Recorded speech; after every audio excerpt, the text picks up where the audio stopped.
Eeblukkudhani sadi barrikum lamaaf digdami lama guyyaan har'a kun immoo roobii Oromiyaa Miidiyaa Neetwoork Istuudiyoo Afrikaa Roobteen har'atti feeyyanne jirraa nu daawwadhaa jedheen hoomannooti Tigraay naannoo Affaar guutuu gallakkisanii bahu mootummaan Tigraay ho'iimoo hoomannooti mootummaa Bilisiginnaa immoo waraanaan cinaa saamichi qabeenya uummatarra bobba'anii jiraachuu waraanni bilisummaa Oromoo beeksisa. Abarraan birruu bal'isa san deema. Koongireesii Ameerikaatiif dorgomii akka jirti intalti Oromoo Amaane Badhaasoo bulchiisi Abiy Ahmad waraan Oromiyaa irra labsa dhaabuu qaba jechuun gaafate. Gaafa Afrikaatti ergama adda Yuunaayitid Isteet Hatay Daabir Satarfiildii bittaanaan isa paayitannoof immoo dhimmi Itoophiyaa irra mari'achuuf Finfinnee jiru jedhanii tanallee santiimina duul Oromiyaa irra labsameef humnoota waloo bobbaafamu laantummaan akka hoogganan Abiy Ahmad hooggantoota waraana sadi ramaduun dhaga'ame. Qeerroon godina Shawaa Lixaana Caaliyaa immoo daandii garmiidha qanyiitiif waayyuu gooban geessu cufuun gochi duguug sanyii mootummaan uummata Oromoo irra gorqolachuu jiru jedhu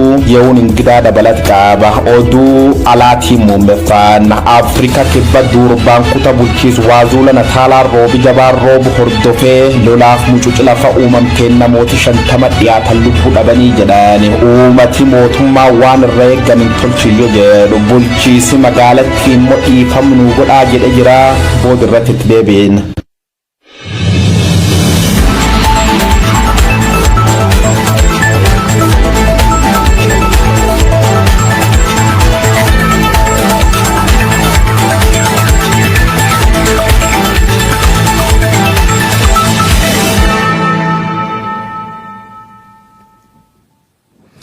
Bakka Noor Doftar Marattuu nageenya keenya isin qabu ashama akkam jirtu daawwattoota OMN oduuwwan sa'aatii kana qabannee dhiyaannee jirra. Oduuwwan sa'aatii kanaan Abiraan Biruutu isinitti hima. Humnooti mootummaa waraana cinatti saamicha qabeenya uummataa irratti bobba'aa akka jiran waraanni bilisummaa Oromoo hime. Lola uummata nagaa irratti banuun gamatti akeeka uummata beelessuudhaan jilbiinfachiisuu qabatee ka bobba'u waraanni Bilisiginnaa giddugaleessa kaabaa fi kaaba lixa shaggaritti humna lolu cinatti humna saamtuu hiriirsee midhaanii fi qabeenya uummataa fe'achaa jira jedha. Ajajaa ittaanan waraana bilisummaa Oromoo ka giddugaleessaa Booree Lammii. Guyyoota darban keessa konyaawwan kaabaa fi kaaba lixa shaggar keessa lolli jabaan jiraachuu fi lola kanaan waraanni isaanii of kaluu himee jira. Gabaasii dabalataa ittaanee dhiyaata. Waraana qindaa guyyoota muraasa dura Oromiyaa irratti labsame hordofee lolli guguddaan Oromiyaa kutaa kakkaatti humnoota Bilisiginnaa fi waraana bilisummaa Oromoo gidduutti godhamaa jira. Giddugaleessa Oromiyaatti konyaalee kaabaa fi kaaba lixa shaggar keessa ka socho'u waraanni bilisummaa Oromoo guyyoota darban waraana jabaa keessa turuu fi waraana kanaanis of kaluu hima. Irra caalaa gara kaabaa kanarra gara Abootee Kuyyuu fi Dagamirra baay'ataa kallattii godina addaa kanallee akkasuma lixa Gaadaa Bargaa meeshaa lamaan dabalatee abunaa gidda baratiif kaarsiilleen akkasuma sochii jira. Duuluma qindaa'aadha waan taateef wantichi gamaa gamanaan fuula walitti deeffataa tariitii garri lolli itti hammaatu jechuu kiyya garri amma siin jedhu kun. Waraanni Bilisiginnaa qondaalota waraanaa olaanoo dabalatee kasaaraa guddaa argee jedha. Waraana bilisummaa Oromoo giddugaleessaatti ajajaa ittaanan konyaa kaabaa fi kaaba lixa shaggar Booree Lammii. Waraanni lakkii milkiidhuma gara Abootee sun faan milkii ajaa'ibaa ture. Gaagaama guddoo irraan ga'ee qondaalota illee dhabdee namoota hedduun illee waraana sun irratti dhabamee.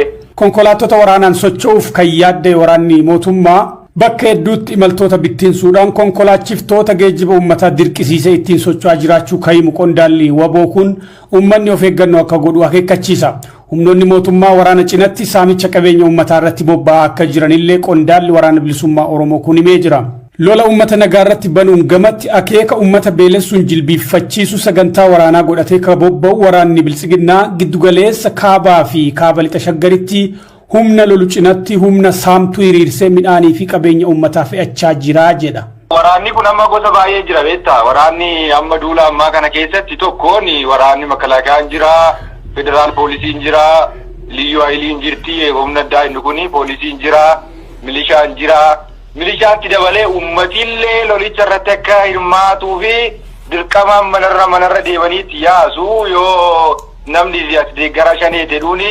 Humni garii lola yoo waraana wajjin dhukaasa jalqabu waraanni walakkaan ammoo dudduub deebi'eetii lafa argitee dudduuba waraanaa lolli taa'ee jiru suni midhaan uummataa saamaa jechuudha. Midhaan fe'ata.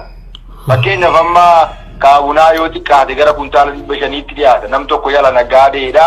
daldalaadha karaa itti Finfinnee geeffatu dhabee karaa cufaa waan taateef kuntaala 250 xaafii manatti kuusee minaan shanee asitti kuusee jira jedhanii manaa fe'atanii jechuudha argite. Ka isaa malee ka uummata nagaalleen gara kuntaala 250 olii walitti kuntaala 500 oliiti. Sana miidiyaan illee isaanillee akka waan injifannootti gabaafachaa turan jechuudha.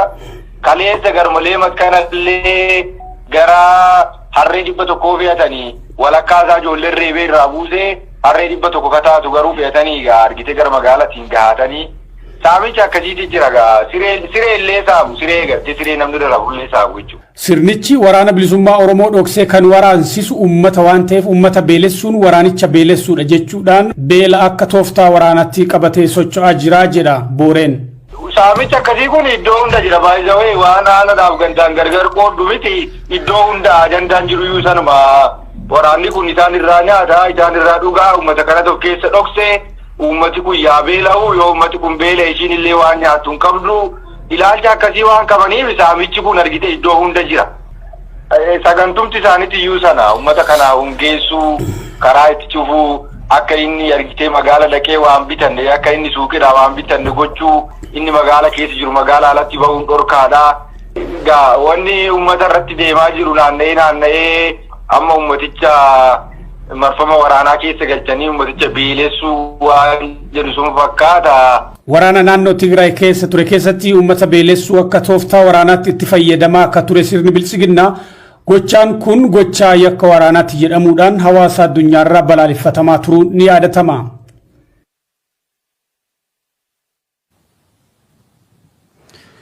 Godina Shawalixaatti qeerroon aanaa calliyaa daandii gara miidhaqanyii fi waayyuu gooban geessu cufuudhaan gochaa duguuggaa sanyii uummata isaanii irratti raawwatamaa jiruu fi labsa waraanaa bilisummaa Oromoo balleessuuf labsamee qolataa jiru.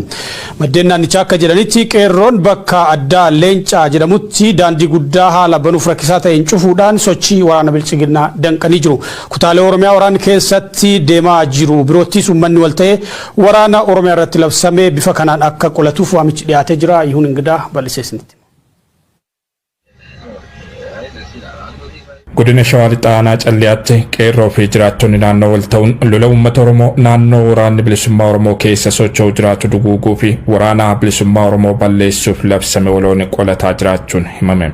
Qeerroo fi jiraattonni aanaa calliyaa daandii gara aanaa miidhaqanyii fi waayyuu gooban geessu cufuun sochii waraana bilisiginnaa danqanii hawaasa isaanii gara jabina humnoota bilisiginnaatiin qe'ee irratti dhiigaa jiru baraaruu irratti argamu. Kana malees bifa garaagaraan qabsoo dhalattoonni sabichaa kabajamuu mirga uummata Oromoof taasisan tumsaa jiraachuu maddeen naannichaarraa odeeffannee jira. Maddeen odeeffannoo OMN naannichaa akka nuuf ibsanitti keessumaa bakka adda Leencaa jedhamutti qeerroon daandii kutuu fi haala banuuf rakkisaa ta'een cufuun sochii waraana bilisiginnaa danqaniiru. Qeerroon daandii konkolaataa aanaa calliyaa aanaa miidhaqanyii geessu qotuu fi mukkeen gurguddaa fi dhakaa itti guuruun cufee jibbinsa waraana mootummaaf qabuu fi jaalalaa fi deeggarsa waraana bilisummaa Oromoof qabu guyyaa adii gochaan itti argisiisee jira. Waraanni bilisiginnaa haala isa mudateen rifaatuu keessa seenuu kan ibsan maddeen odeeffannoo OMN kunneen kaleessa uummata gabaa magaalaa Geedoo dhaqu guddaa xiqqaa dhiiraa dubartii osoo hin jedhin dirqisiisuun daandii magaalaa Geedoo hanga Leencaatti cufamee ture bansiisuuf yaalaa turanii jedhan. Haa ta'u malee daandiin iddoo Leencaa jedhamu irraa eegalee hanga magaalaa Baallammeetti jiru ammallee cufaa ta'us ibsaniiru. Qeerroon daandii kutuun wal qabatee murni aangoorra jiru waraana isaa lola naannichatti geggeeffamaa jiruun madaa'an kaafachuuf illee danqameeraa jedhu maddeen OMN. Daandii kutuun alattis qeerroon waraana bilisummaa Oromoof tumsa garaagaraa gochaa jiraachuu ibsaniiru. Gama biroon waraanni mootummaa magaalaa Baallammii keessa buufatee jiru abbootii qabeenyaa fi ilmaan isaanii adamsanii hidhuun maallaqa uummatarraa saamaa jiraachuu maddeen keenya ibsaniiru. Magaalaa Geedoottis haala wal fakkaatutu mul'ataa jedhan. Namni qarshii hin qabne mana hidhaatii hin ba'usi irreebamas yoo barbaadan ni ajjeefama. Kan qarshii qabu garuu amma isaan jedhanii sana kaffalee mucaasaa baafataa yookaan ofiisaa ba'aa jira jechuudha. Kanaaf waraanni mootummaa magaalaa keessa naanna'ee abbootii qabeenyaa fi namoota qabeenya qaban barbaadee iyyafatee hidhee bizineesii mataasaa itti daldalachaa jiraachuu isaallee ifaaf ifatti mul'achaa jira jechuudha. Gochaadhaan kan qabatamaadhaan argamaa jiru keessumattuu magaalaa Geedoo humni addaa poolisii naannoo gara buufata isaa irratti namoota hedduu yeroo mara ni hidhaa achirratti qarshii fudhatee gadhiisaa isa kaan immoo yoo barbaade qarshii muraasni yoo kennameefillee fuudhee gara waajjira poolisii seera qabeessatti ol dabarsa jechuudha. Waraana yeroo ammaa kutaalee Oromiyaa garaagaraa irratti labsame waraana Oromoo mara irratti labsame ta'uu hubachuun gocha duguuggaa sanyii bulchiinsi Abbaa Irree Abiy Ahmed uummata keenya irratti labse waloon qolachuuf hundoof qopheessuutu barbaachisaa jedhan namoonni haala deemaa jiru irratti OMN'f yaada kennan. Kutaalee Oromiyaa mara keessumaa immoo iddoowwan lolli deemaa jiru hundatti qeerroo fi uummanni wal ijaaruun sochii waraana bilisiginnaa akka danqu uummata isaa akka baraaruu fi obboloota isaa fi ilmaan isaa qabsoo hadhaawaatti jiraniif tumsa gama isaatii akka mul'isus dhaaman. Kanaafuu uummanni Oromoo bakka jiruu fi lafa jirutti kan inni gochuu qabu dirqamni isaa impaayera biyyattii kana keessatti yeroo mootummaa sabaaf sablammoonni kamiyyuu hidhannoodhaan saba Oromoo hidhannoo hin qabne kana qofa irratti duulanii daboo kadhatanii irratti duulanii balleessuudhaaf Oromoof Oromiyaa balleessuuf yaadan kanatti uummanni Oromoo lafa jiruu fi waan qabuun hidhannoo qofaatiin bilisummaa isaa akka mirkaneeffatu jala muree beekuun dirqama ta'achuu barbaada jechuudha. Waraanni bilisummaa Oromoo gama isaatiin qeerroo fi qarreen Oromoo mana ta'anii dhumuurra qabsoo geggeeffamaa jirutti akka makamaniif waamicha dhiyeesseera. Waraanni Oromiyaa irratti labsame osoo hin taane isin ficuuf kan labsamedha. Kun ammoo iddoowwan garaagaraatti qabatamaan mul'ataa jira kan jedhe waraanni bilisummaa Oromoo dargaggoon Oromoo mana taa'ee dhumuun hin barbaachisu jedheera. Namni kamuu kallattii isaa afaan ja'uun qabsoo bilisummaa Oromoof taasifamu kana tumsuun waraana bulchiinsi Abbaa Irree Itoophiyaa Oromiyaa irratti labse qolachuutu barbaachisaa jedhe. Hawaasni iddoowwan lolli itti geggeeffamu jiraatus nageenya isaatiif of eeggannoo barbaachisu gochuu akka qabu dhaameera.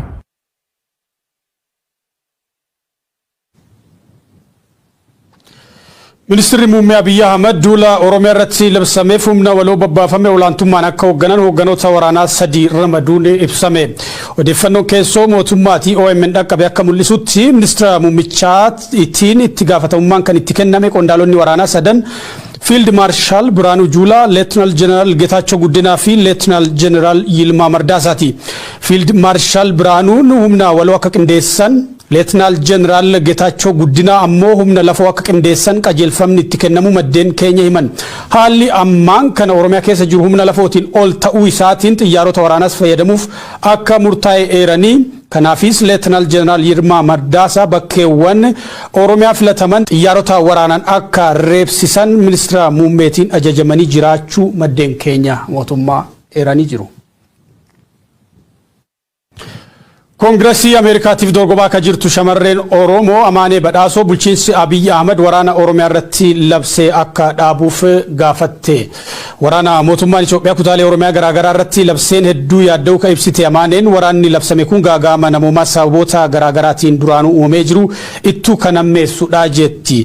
Uummanni naannichaa hongee fi beela dabalatee sababoota garaagaraatiin gaaga'ama namoomaa hammaataa keessummeessaa wayita jirutti waraanni amma Oromiyaa irratti labsame kun rakkoolee jiran hammeessuurra darbee biyyattii gara wal waraansa xumura hin qabneetti ka'uufudha jetti Amaaneen.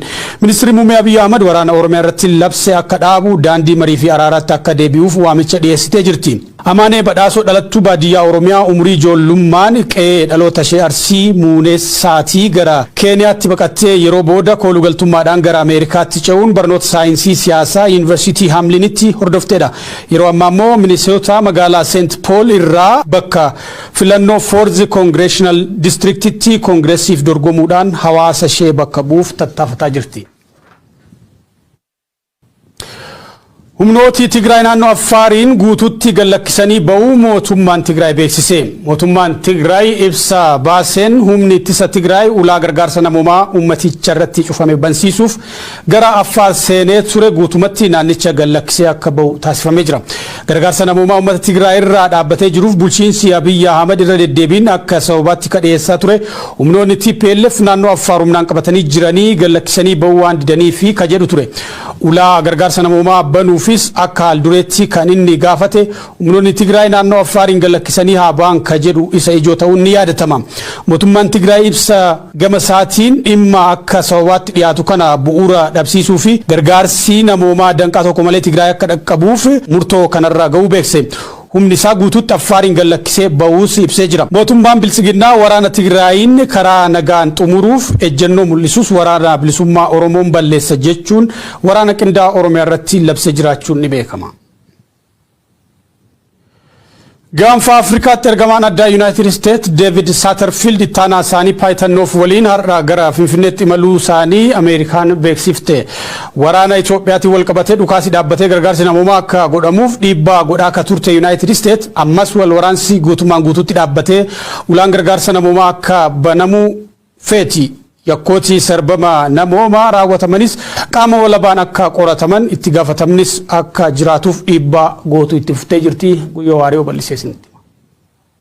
Special Envoy for the Horn of Africa, David Satterfield. Gaaf Afrikaatti ergama addaa United States kataaba David Michael Satterfield ittaana isa Paayitannoof waliin adda Finfinneetti maluusaa Ameerikaan beeksif. Waraan kaaba Itoophiyaa kan naannoo ji'oota 18 ol godhamuun lubbuu qulqulloota hedduu nyaate qabeenya biyya Afrikaa kanallee burkuteesseen dhiibbaa mirga namoomaatiif yakki waraana jajjabaan gara walloltuun raawwatamoo jaarmiyaa mirga namaatiif falman Amnesty Human Rights Watch Ameerikaan jalqabumirra haaftee waraanni kun dhaabbate dubbiin karaa nagaatiin akka fal argattuuf dhiibba godhaa turte. Afaan dippiloomaasii qofan ladoon taane arcumme doobbi fakkaatu luqqifachuun qoqqobbii goslamaatiin Finfinne haleelti biyyatti Baayiden Zajuunar DC'n ammallee abdii kutanna tokko malee dhiibba godhuuf gara Finfinnee deddeebi'aa jirti.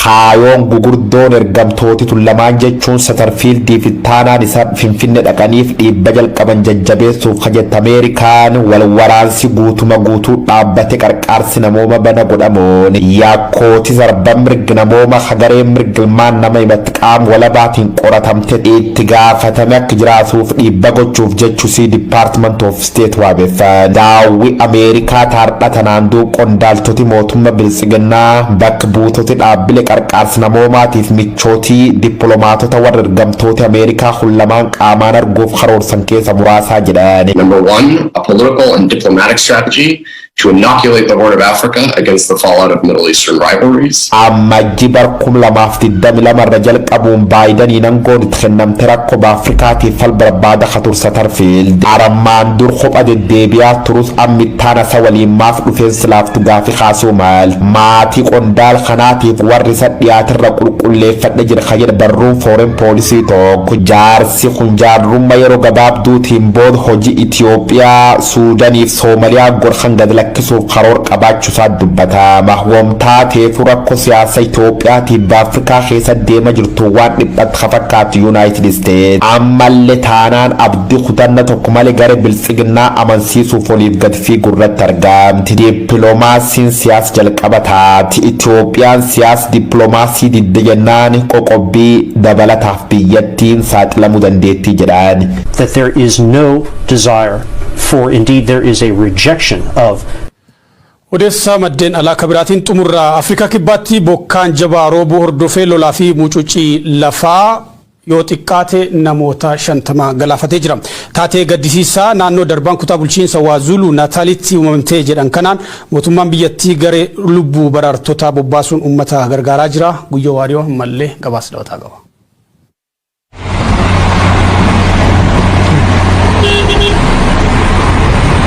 Afrikaa kibbaa bokkaa yaandoo roobuu hordofe mucuci lafaatiif lola uumamti jedhanii namni 50 dhiyaatu lubbuu dhabuu isaanii BBC'n gabaase. Lafti taateen kun itti uumamti jedhan durbaan kutaa bulchiinsa Waazulu Naataalaa yoo taatu wardhum kanaan adallee namooti hedduun bal'aa'u yookaan baduun barbaadu irratti argamuu jedhan. Barbaachi namoota kanaaf qondaaltoti biyyattii gara lubbuu baraartoota ergu beeksisanillee hanqinni war lubbuu oolchuu jiraachuurra kaka'e namooti fiixee manarratti ugguramanii gargaarsa eeggachaa jiraachuu isaanii miidiyaaleen gabaasan. Karaaf daandileen gugurdoon magaalota wal qunnamsiisan lolaaf biyyeen duufamanii jiru. Xuyyuur tokko waan dabarte garee lubbuu baraartoota ergamtiin jirtuu ka jedhan jiraattoti naannoo manneen hedduun barbadaa'uun qabeenyi dhuugilleen jala badu isaanii ragabaa'u.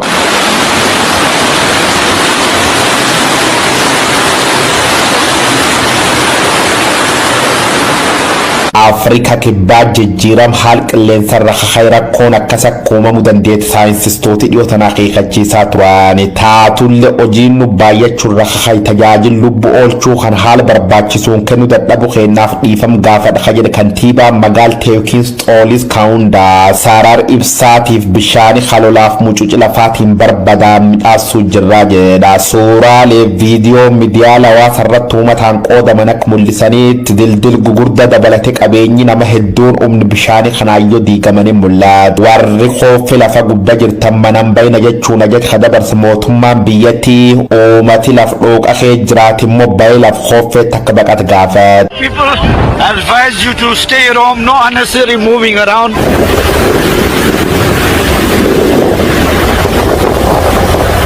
Viidiyoolee miidiyaalee biyyaalessarra maxxanfamanii sibiilota gurguddoo qofa osoo hin taane lafeen namoota lola kanaan lubbuu dhabanii daandiirra mul'achuun guddum gara nama yakkuu jirti gareen lubbuu barartoota immoo agumni teennaa halkaniif guyyaa hojjechuun jirraa of eeggadhaa jedhan.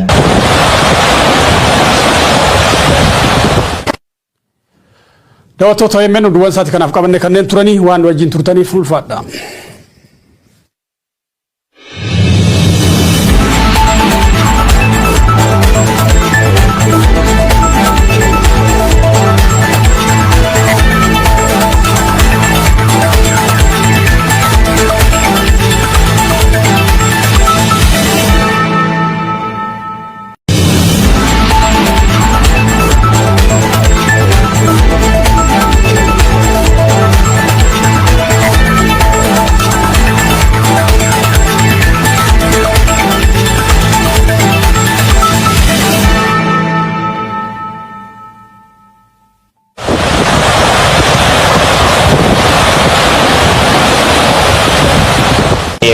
Ani sadi barri lamaaf lama guyyaan har'a kun moroobii Oromiyaa Miidiyaa Neetwoork Istuudiyoo Afrikaa Roobteen har'a feeyyanne jirraa nu daawwadhaa jedheen hoomannooti Tigraay naannoo Affaar guutuu gallakkisanii bahu mootummaan Tigraay ho'iimu hoomannooti mootummaa bilisiginnaa immoo waraanaan cinaa saamichi qabeenya uummatarra bobbaanii jiraachuu waraanni bilisummaa Oromoo beeksisa Abarraan Birruu bal'isa san deema Koongireesii Ameerikaatiif dorgomii akka jirti intalti Oromoo amaani badhaasoo bulchiisi Abiy Ahmad waraan Oromiyaa irra labsa dhaabu qab jechuun gaafate gaafa Afrikaatti ergama adda Yuunaayitid Isteet Hatay Daabir Satarfiildii bittaanaan isa paayitennoof immoo dhimmi Itoophiyaa irra mari'achuuf Finfinnee jiru jedhanii tanallee santiimina duul Oromiyaa irra labsameef humnoota waloo bobbaafamu laantummaan akka hoogganan Abiy Ahmad hooggantoota waraana sadi ramaduun dhaga'ame qeerroon godina Shawaa Lixaana Caaliyaa immoo daandii garmiida qanyiitiif waayyuu gooban geessu cufuun gochi duguug sanyii mootummaan uummata Oromoo irra gorqolachuu jiru jedhu ye'uun ingidaa dabalat qaba oduu alaatii muummeffaan Afrika kibba duurbaan kuta bulchiisu waazuula nataalaa roobi jabaan roobu hordofee lolaaf mucuci lafa uumamteen namooti 50 dhiyaatan lubbuu dhabanii jedhan uummati mootummaa waan irra eeggamin tolchiyyo jedhu bulchiisi magaalattii immoo dhiifama nuu godhaa jedhe jira booda irratti itti deebiin.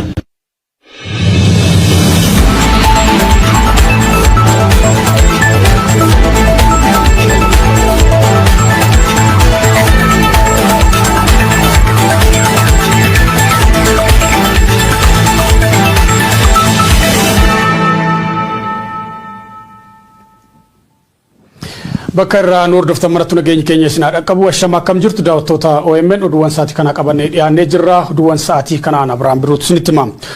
Humnooti mootummaa waraana cinatti saamicha qabeenya uummataa irratti bobba'aa jiran waraanni bilisummaa Oromoo hime. Lola uummata nagaa irratti banuun gamatti akeeka uummata beelessuudhaan jilbiinfachiisuu qabatee ka bobba'u waraanni bilisiginnaa giddugaleessa kaabaa fi kaaba lixa shaggaritti humna lolu cinatti humna saamtuu hiriirsee midhaanii fi qabeenya uummataa fe'achaa jira jedha. Ajajaa ittaanan waraana bilisummaa Oromoo ka giddugaleessaa Booree Lammi. Guyyoota darban keessa konyaawwan kaabaa fi kaaba lixa shaggar keessa lolli jabaan jiraachuu fi lola kanaan waraanni isaanii of kaluu himee jira. Gabaasii dabalataa ittaanee dhiyaata. Waraana qindaa guyyoota muraasa dura Oromiyaa irratti labsame hordofee lolli guguddaan Oromiyaa kutaa akka akkaatti humnoota bilisiginnaa fi waraana bilisummaa Oromoo gidduutti godhamaa jira. Giddugaleessa Oromiyaatti konyaalee kaabaa fi kaaba lixa shaggar keessa kasocha waraanni bilisummaa Oromoo guyyoota darban waraana jabaa keessa turuu fi waraana kanaanis of kaluu hima. Irra caalaa gara kaabaa kanarra gara Abootee Kuyyuu fi Dagamirra baay'ataa kallattii godina addaa kanallee akkasuma lixa Gaadaa Bargaa meettaa lamaan dabalatee abunaa gidda baratiif kaasiilleen akkasuma sochii jira. Duuluma qindaa'aadha waan taateef wantichi gamaa gamanaan fuula walitti deeffataa tariitii garri lolli itti hammaatu jechuu kiyya garri ammasiin jedhu kun. Waraanni bilisiginnaa qondaalota waraanaa olaanoo dabalatee kasaaraa guddaa argee jedha. Waraana bilisummaa Oromoo giddugaleessaatti ajaa'ibtaanaan konyaa kaabaa fi kaaba lixa shaggar Booree Lammii. Waraanni lakkii milkiidhuma gara Abootee sun faan milkii ajaa'ibaa ture. Gaagaama guddoo irraan ga'ee qondaalota illee dhabdee namoota hedduun illee waraana sun irratti dhabamee. Konkolaattota waraanaan socho'uuf kan yaadde waraanni mootummaa bakka hedduutti imaltoota bittinsuudhaan konkolaachiftoota geejjiba uummataa dirqisiisee ittiin socho'aa jiraachuu kaa'imu qondaalli waboo kun uummanni of eeggannoo akka godhu akeekkachiisa. Humnoonni mootummaa waraana cinatti saamicha qabeenya uummataa irratti bobba'aa akka jiranillee qondaalli waraana bilisummaa Oromoo kun himee jira. Lola uummata nagaa irratti banuun gamatti akeeka uummata beelessuun jilbiiffachiisu sagantaa waraanaa godhatee kan bobba'u waraanni bilisiginnaa giddugaleessa kaabaa fi kaaba lixa shaggaritti humna lolu cinatti humna saamtuu hiriirsee midhaanii fi qabeenya uummataa fe'achaa jira jedha. Waraanni kun amma gosa baay'ee jira beektaa. Waraanni amma duula ammaa kana keessatti tokkoon waraanni makalakaan jira, federaal poolisiin jira, liyyuu hayiliin jirti, humna addaa inni kun poolisiin jira, milishaan jira. Milishaatti dabalee uummatillee lolicha irratti akka hirmaatuu fi dirqamaan manarra deemaniitti yaasu yoo namni deeggara shaneete duuni humni garii lola yoo waraana wajjin dhukaasa jalqabu waraanni walakkaan ammoo dudduub deebeetii lafa argitee dudduuba waraanaa lolli taa'ee jiru suni midhaan uummataa saamaa jechuudha, midhaan fe'ata. Fakkeenyaaf amma kaabunaa yoo xiqqaate gara kuntaala 500tti dhiyaata. Nam tokko yala nagaadeedha. Daldalaadha karaa itti Finfinnee geeffatu dhabee karaa cufaa waan taateef kuntaala 250 xaafii manatti kuusee midhaan shaneedha sitti kuusee jira jedhanii manaa fe'atanii jechuudha argite. Ka isaa malee ka uummata nagaalleen gara kuntaala 250 olii walitti kuntaala 500 oliiti. Sana miidiyaadhaan illee isaanillee akka waan injifannootti gabaafachaa turanii jechuudha. Kaleessa garmalee makkanallee gara harree 100 fe'atanii walakkaa isaa ijoolleen reebee irraa buusee harree 100 kataatu garuu fe'atanii argite gara magaalaatiin gahatanii saamicha akkasiitti jira siree illee saamu siree gartee siree namni irra bullee saamu jechuudha. Sirnichi waraana bilisummaa Oromoo dhoksee kan waraansisu uummata waan ta'eef uummata beelessuun waraanicha beelessuudha jechuudhaan beela akka tooftaa waraanatti qabatee socho'aa jira jedha Booreen.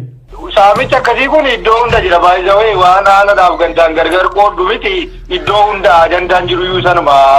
Waraanni kun isaan irraa nyaataa, isaan irraa dhugaa, uummata kana tokko keessa dhoksee, uummati kun yaa beela'u yoo uummati kun beela ishiin illee waan nyaattu hin qabdu.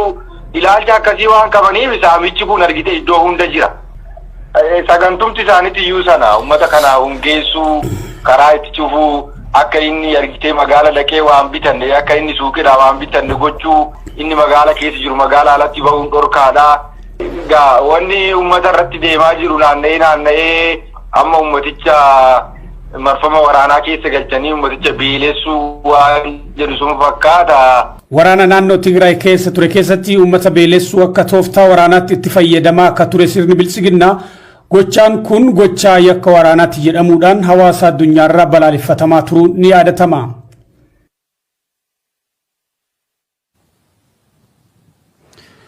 godina shawalixaatti qeerroon aanaa calliyaa daandii gara midaaqanyii fi waayyuu gooban geessu cufuudhaan gochaa duguuggaa sanyii uummata isaanii irratti raawwatamaa jiruu fi labsa waraanaa bilisummaa Oromoo balleessuuf labsamee qolataa jiru. Maddeen naannichaa akka jedhanitti qeerroon bakka addaa Leencaa jedhamutti daandii guddaa haala banuuf rakkisaa ta'een cufuudhaan sochii waraana bilisiginnaa danqanii jiru. Kutaalee Oromiyaa waraana keessatti deemaa jiru biroottis uummanni wal ta'ee waraana Oromiyaa irratti labsamee bifa kanaan akka qolatuuf waamichi dhiyaatee jira. Yihuun Ingidaa bal'iseesnitti. Godina Shawaa Lixaa Aanaa Calliyaatti qeerroo fi jiraattonni naannoo wal ta'uun lola uummata Oromoo naannoo waraanni bilisummaa Oromoo keessa socho'u jiraatu duguuguu fi waraana bilisummaa Oromoo balleessuuf labsame waloon qolataa jiraachuun himame. Qeerroo fi jiraattonni Aanaa Calliyaa daandii gara Aanaa Midaaqanyii fi Waayyuu Gooban geessu cufuun sochii waraana biltsiginnaa danqanii hawaasa isaanii gara jabina humnoota biltsiginnaatiin qe'ee irratti dhiigaa jiru baraaruu irratti argamu. Kana malees bifa garaagaraan qabsoo dhalattoonni sabichaa kabajamuu mirga uummata Oromoof taasisan tumsaa jiraachuu maddeen naannicharraa odeeffannee jira. Maddeen odeeffannoo OMN naannichaa akka nuuf ibsanitti keessumaa bakka adda Leencaa jedhamutti qeerroon daandii kutuu fi haala banuuf rakkisaa ta'een cufuun sochii waraana biltsiginnaa danqaniiru. Qeerroon daandii konkolaataa Aanaa Calliyaa Aanaa Midaaqanyii geessu qotuu fi mukkeen gurguddaa fi dhakaa itti guuruun cufee jibbinsa waraana mootummaaf qabuu fi jaalalaa fi deeggarsa waraana bilisummaa Oromoof qabu guyyaa adii gochaan itti argisiisee jira. Waraanni biltsiginnaa haala isa mudateen rifaatuu keessa seenuu kan ibsan maddeen odeeffannoo OMN kunneen kaleessa uummata gabaa magaalaa Geedoo dhaqu guddaa xiqqaa dhiiraa dubartii osoo hin jedhin dirqisiisuun daandii magaalaa Geedoo hanga Leencaatti cufamee ture bansiisuuf yaalaa turanii jedhan. Haa ta'u malee daandiin iddoo Leencaa jedhamurraa eegalee hanga magaalaa Baallammeetti jiru ammallee cufaa ta'us ibsaniiru. Qeerroon daandii kutuun wal qabatee murni aangoorra jiru waraana isaa lola naannichatti geggeeffamaa jiruun madaa'an kaafachuuf illee danqameeraa jedhu maddeen OMN. Daandii kutuun alattis qeerroon waraana bilisummaa Oromoof tumsa garaagaraa gochaa jiraachuu ibsaniiru. Gama biroon waraanni mootummaa magaalaa Baallammii keessa buufatee jiru abbootii qabeenyaa fi ilmaan isaanii adamsanii hidhuun maallaqa uummatarraa saamaa jiraachuu maddeen keenya ibsaniiru. Magaalaa Geedoottis haala wal fakkaatutu mul'ataa jedhan. Namni qarshii hin qabne mana hidhaatii hin ba'usi irreebamasi oo barbaadanni ajjeefama.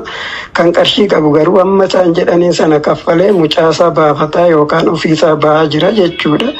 Kanaaf waraanni mootummaa magaalaa keessa naanna'ee abbootii qabeenyaa fi namoota qabeenya qaban barbaadee iyyafatee hidhee bizineesii mataasaa itti daldalachaa jiraachuu isaallee ifaaf ifatti mul'achaa jira jechuudha. Gochaadhaan kan qabatamaadhaan argamaa jiru keessumattuu magaalaa Geedoo humni addaa poolisii naannoo gara buufata isaa irratti namoota hedduu yeroo mara ni hidhaa achirratti qarshii fudhatee gadhiisaa isa kaan immoo yoo barbaade qarshii muraasni yoo kennameefillee fuudhee gara waajjira poolisii seera qabeessatti ol dabarsa jechuudha. Waraana yeroo ammaa kutaalee Oromiyaa garaagaraa irratti labsame waraana Oromoo mara irratti labsame ta'uu hubachuun gocha duguuggaa sanyii bulchiinsi Abbaa Irree Abiy Ahmed uummata keenya irratti labse waloon qolachuuf hundoof qopheessuutu barbaachisaa jedhan namoonni haala deemaa jiru irratti OMN'f yaada kennan. Kutaalee Oromiyaa mara keessumaa immoo iddoowwan lolli deemaa jiru hundatti qeerroo fi uummanni wal ijaaruun sochii waraana